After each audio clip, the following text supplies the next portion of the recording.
Majibu yapo kwa Mungu. Okay. Zaburi Mithali 11:14. Mithali Nitasoma hii 11:14. Pasipo mashauri taifa huanguka, bali kwa wingi wa washauri huja wokovu. Okay. Hitaji nini? Washauri ingi. Ushauri wengi unaweza kupanga ushindi. Amina. 24:6 hiyo Mithali 24:6. Mithali hiyo 24:6. Mithali 24 mstari wa 6 imeandikwa hivi. Maana kwa mashauri ya akili utafanya vita, na kwa wingi wa washauri huja wokovu. Amina. La Biblia sema hitaji wengi nani? Wengi nani? Washauri. Washauri.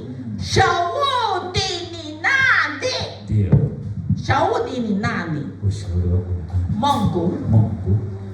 Wachungaji. Wengine walimu. Na wengine walimu.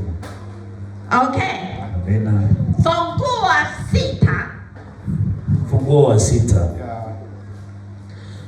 Bwana alipanga Sauli ushindi kila anapoenda. Bwana alimpa Sauli ushindi kila anapoenda. Nzuri. Na sisi wa ushindi hitaji neema ya Bwana. Amina. Bwana si. Amen. Okay, fungua. Samueli wa kwanza. Samueli. Ya pili. Samueli wa pili sura ya 8 mstari wa 6. Samueli wa pili sura ya 8 mstari wa 6. Imeandikwa hivi.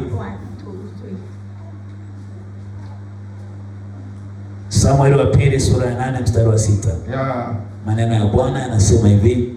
Na mfalme alipomuuliza yule mwanamke, yeye akamweleza. Basi mfalme akamtolea akida, akasema, mrudishie yote aliyokuwa nayo na mapato yote ya shamba lake tangu siku aliposafiri hata leo.